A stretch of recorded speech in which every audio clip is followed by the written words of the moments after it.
Greetings, everyone, and welcome to episode 27 of Teaching Tales, the podcast totally devoted to sharing stories from the world of education.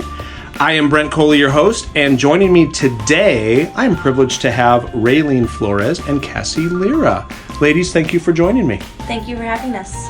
And for those of you listening, if you have listened to episodes before, I have had as guests, every time we have somebody on and we share stories about our experience in education, I have had teachers on, I've had administrators, assistant principals, we've even had my superintendent on.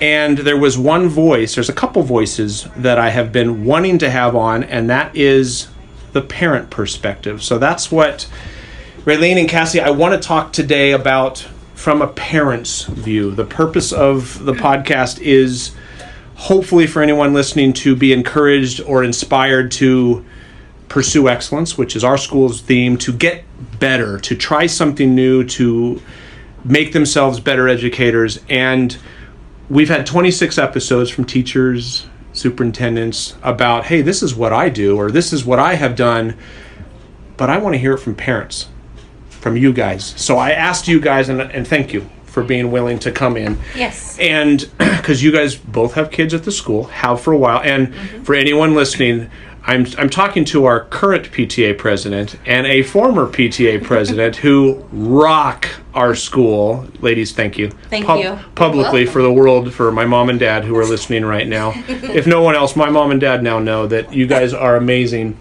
But as we were talking before we hit record, I was wondering if you guys had stories of kind of answering the question, what do your kids like about school?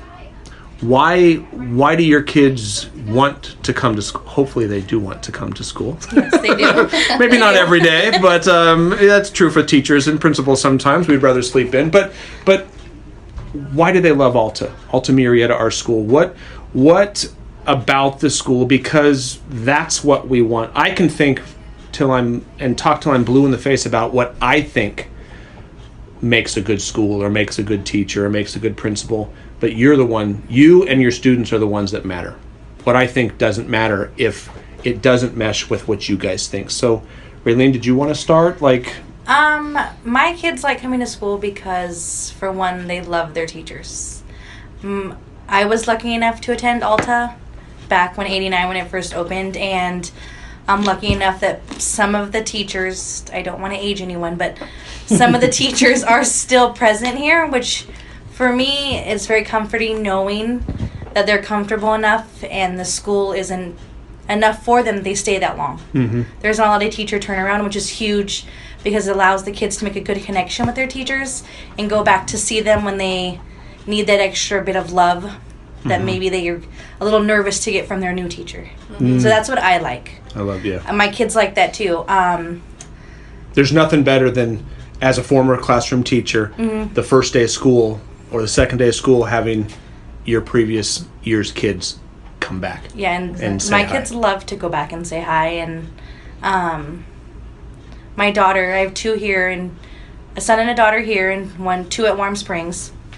Which is the middle school in our district. Which is the middle school, yes. Mm-hmm. And my current 6th grader, when she was in 3rd grade, she struggled a lot. She struggled with reading, language arts, she had speech, and they decided to get an IEP going for her, and she started to go with a teacher who made a huge difference. She was able to pull the confidence out in Riley that she had been lacking, and made this connection with her that I couldn't even make with her on an educational level. Mm-hmm.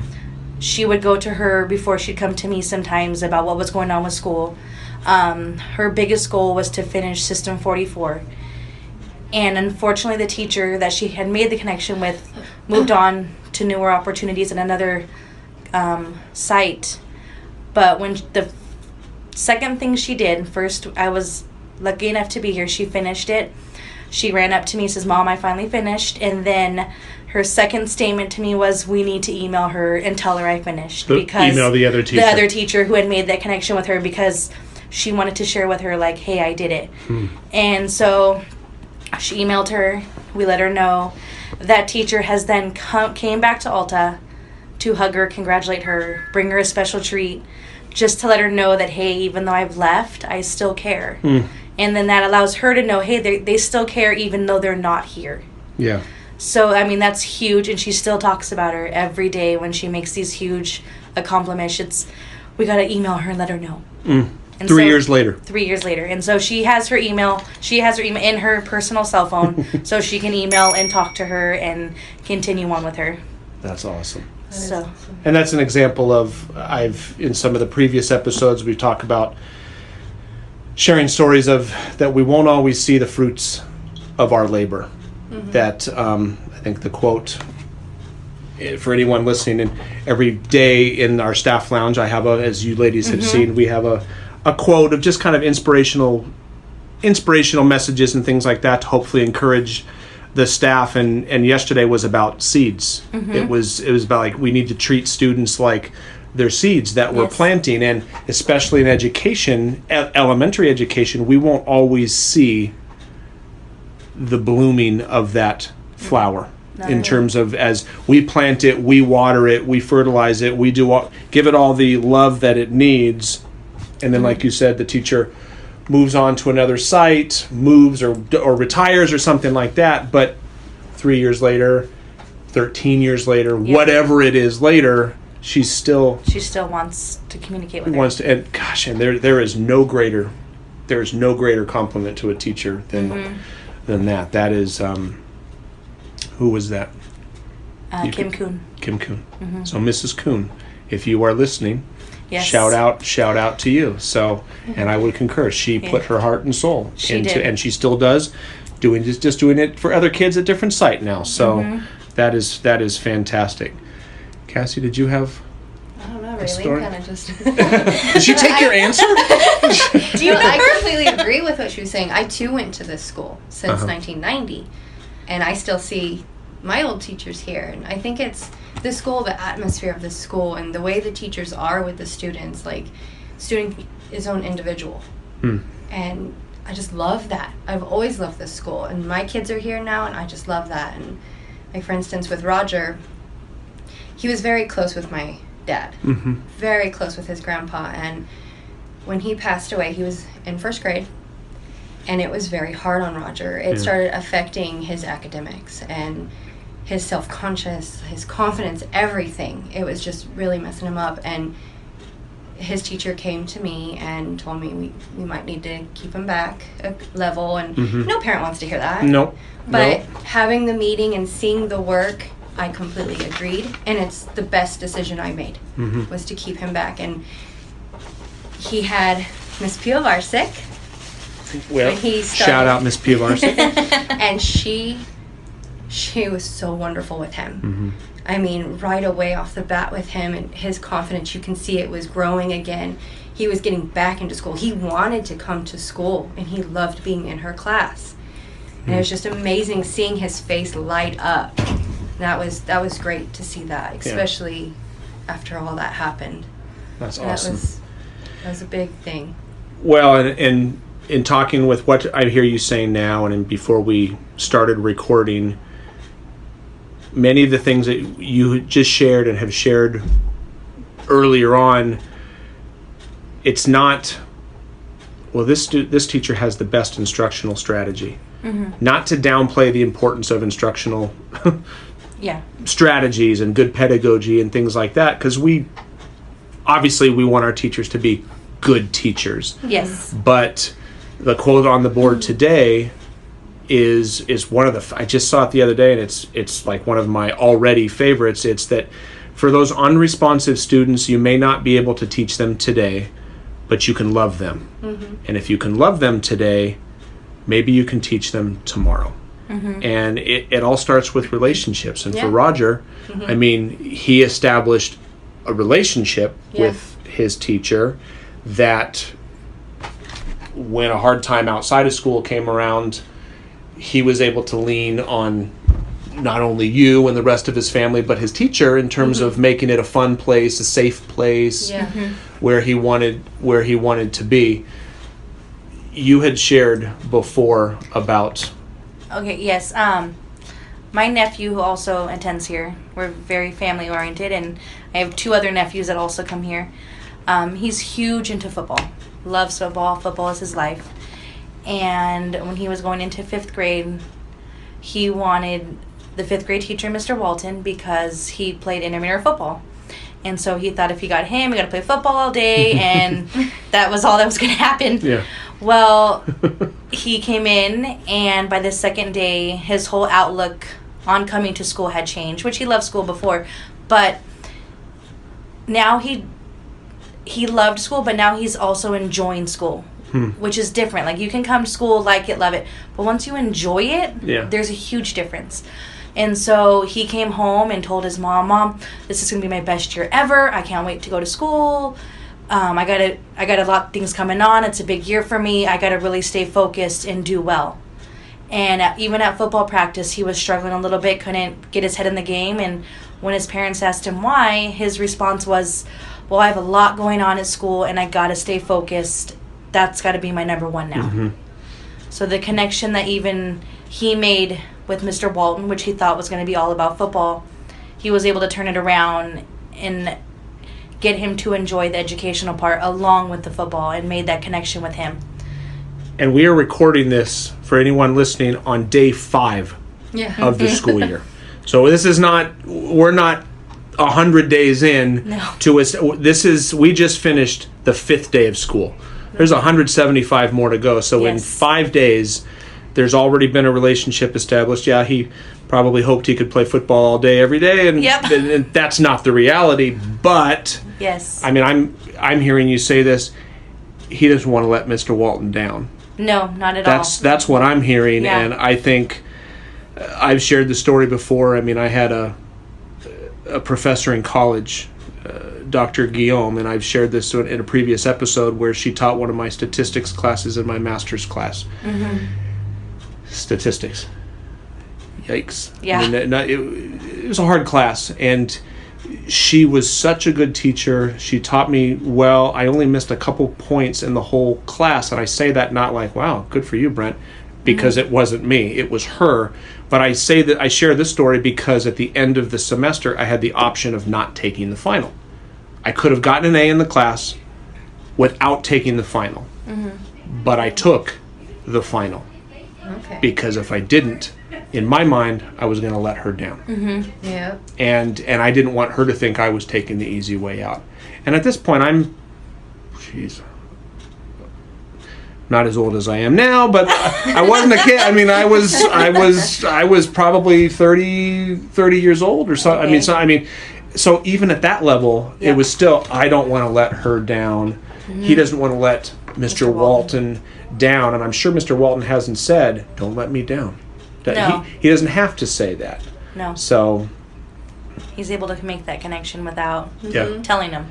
And it's that connection. I'm thinking back to my daughter when she was in 6th grade. Mm-hmm. She had one teacher, and I do not exaggerate when I say every single night at the dinner table, it was, guess what Mrs. So-and-so did? Guess what Mrs. So-and-so? Every single night. Mm-hmm. She told this joke. She showed this video.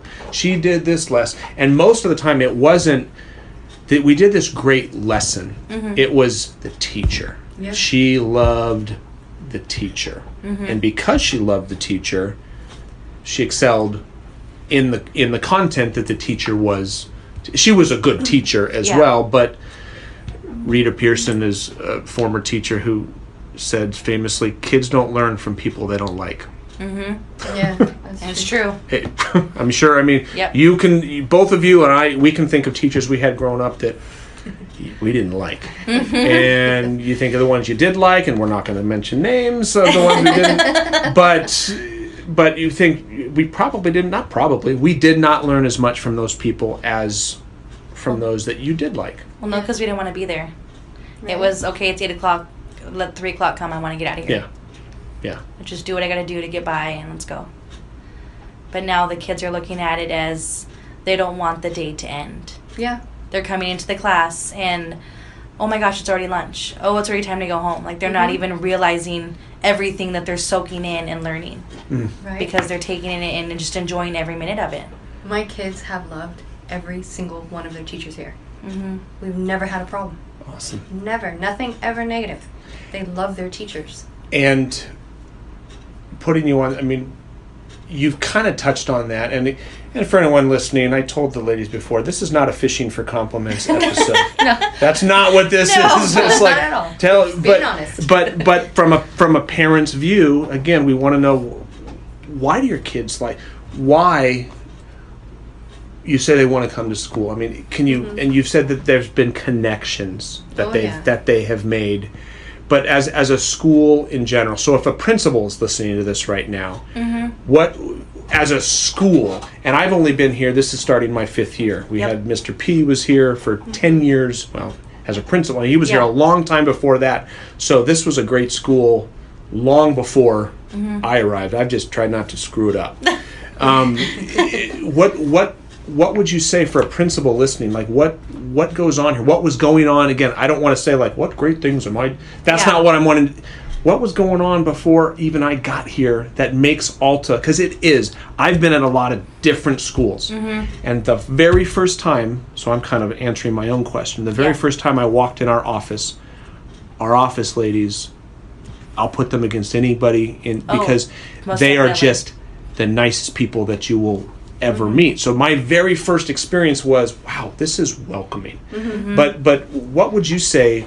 What is it about our school? So if a principal is listening, they could say, I want to try to make our school like that. I think a lot has to do with Alta's a very family-oriented school. And they pretty much welcome everyone in with open arms. And no matter if you're a parent, a PTA volunteer, a student, everyone at the school, either you're in their class, you're not in the class, you're just wandering, everyone's approachable. No one puts off that persona, oh, I'm a teacher, I'm better than you. Everyone is pretty much at the same level here, and everyone's approachable. It's not like Mr. Coley comes in a suit and tie every single day, and you better make an appointment because his door is always closed. You can walk by his door, and even if he's on the phone, and I'm not just giving him compliments, I'm talking to him, he will make it a point to wave, even if he's on the phone, to say, acknowledge the fact that, yeah, you're here. And no one is ever above anyone. Everyone's, for me, the main thing is everyone's approachable, and everyone's welcoming here. Yeah, that's great to hear. Yeah, because that's... I agree 100%. Yeah, well, because... Yeah.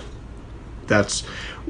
If a teacher is listening, maybe a new teacher who is just starting or is in their credential program, from a parent perspective, or from when you were a student, if you could say, like, make sure you do blank. We didn't prep for this or anything, but I'm just thinking, like, what advice would you give to any teacher listening? But particularly, I'm thinking somebody who maybe they're just getting started. What would you, I mean, like, make sure that you... Care. Make sure you care. I mean, if you don't care about your job, you care about the kids, you're not going to enjoy it. And every one of these teachers here care. They do. They all care. And kids are smart. Yeah, kids know when they're liked and when they're not liked. They can, I mean, whether a teacher anyone that doesn't want to say they don't like that student, you can feel it. Your body actions, I mean, just the looks, everything. Yeah. The kids know. Well, and if you don't, and I'm even thinking, kids can tell when the teacher loves what they're doing. Oh, yeah. And when the teacher loves what they're doing and is passionate, I remember once it was a math problem, and this was a couple of years. I was a brand new teacher, and I was doing a math, and I was like getting excited about the math. And a kid says, like, "Oh, here he goes again. He's getting excited." And I remember that because it's like I kind of laughed when he did it, but in thinking back on that, it's like, thank you. That's a compliment. I mean, it is. He's getting excited about doing fractions or whatever it is, because, and I don't care if they laugh at me. Yeah. If I'm excited, it will. They're going to get excited. It will at least make the chances better that they will get excited. And the teachers, my best teacher, I'm thinking back to my 4th grade teacher. I remember Mrs. Olson was her name. I remember what the classroom looked like. I remember just everything about the room. I remember nothing about what I learned. But I remember how she made me feel. I remember that she cared. Yeah. She loved what she did. And that's not to say I didn't learn anything, but it's like, I think it just goes to show that 35, 40 years later, it's not that she taught me the capital of California is Sacramento.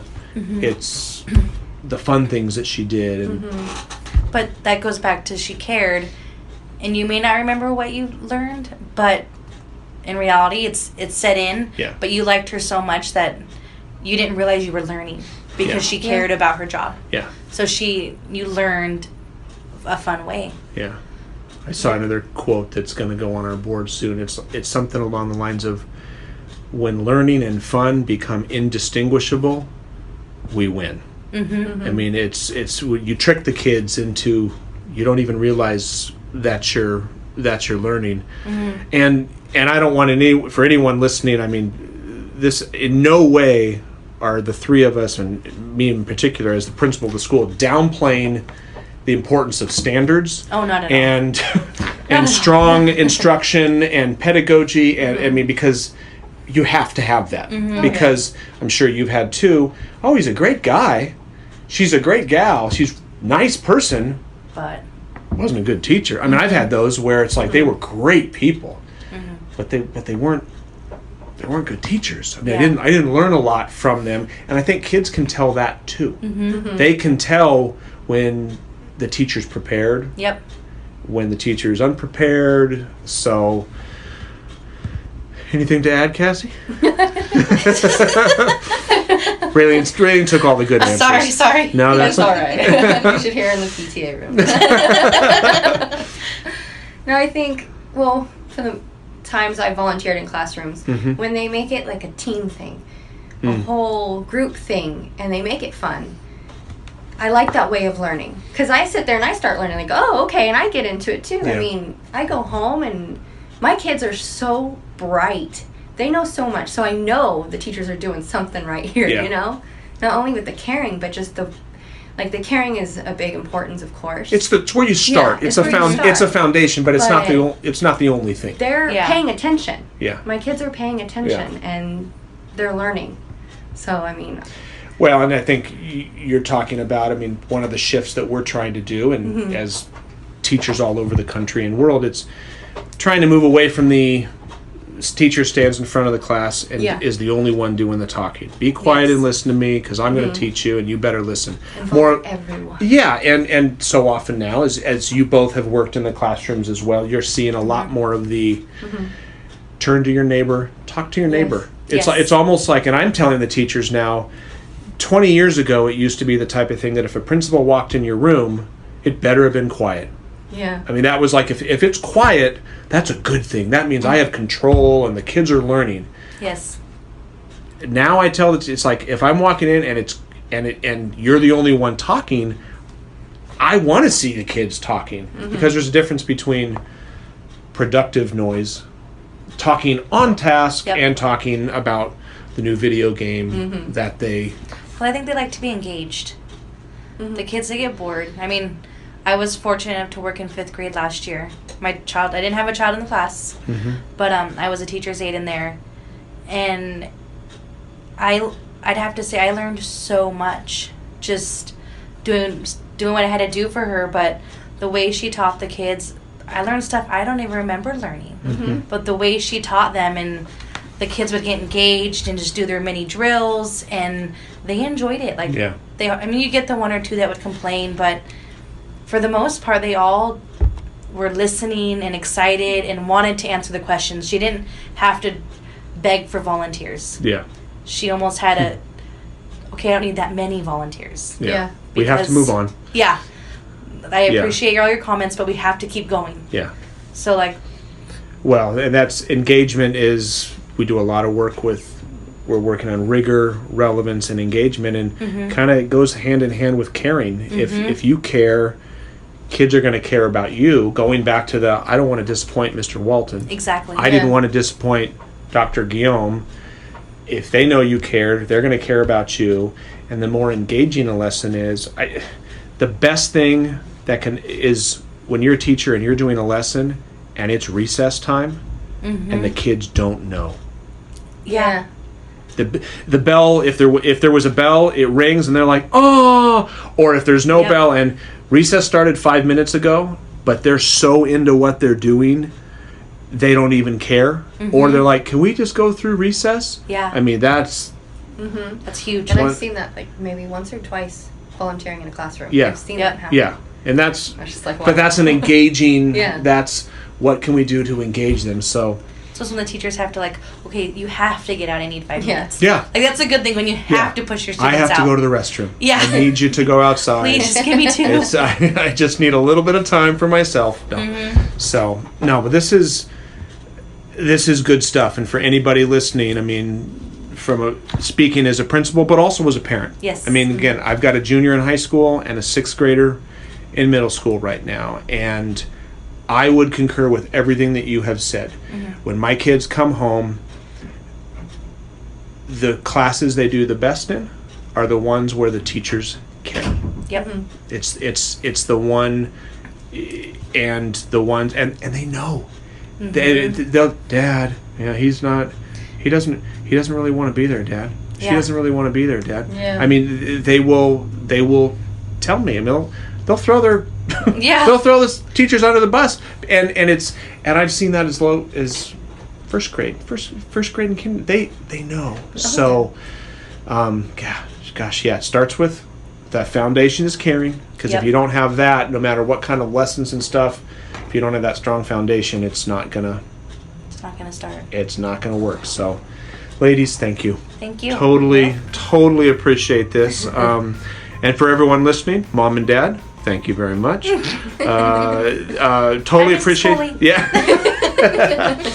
And once again, if you are listening, you've already obviously found this. If you're listening in iTunes and you like what you hear, it would be a big help to do a like and write a review. And one of the reasons for that is not so I can stroke the ego. It's the more that gets, the more people find out about it. And the whole purpose of doing this podcast is to encourage as many people as possible. So the more likes, the more reviews, the more people find out about it. And that is the goal. Again, you can subscribe if you haven't already subscribed. You can subscribe in iTunes or Google Play, or you can find it on the podcast page at brentcoley.com. So ladies, once again, thank you so much. Thank you. Not just for this, but for everything that you do in terms of PTA and volunteering and just being, you are one of the reasons why this school is as welcoming as it is. Thanks. It's not just you guys too. So all right, everyone, thank you so much for listening. Until next time, have a good one.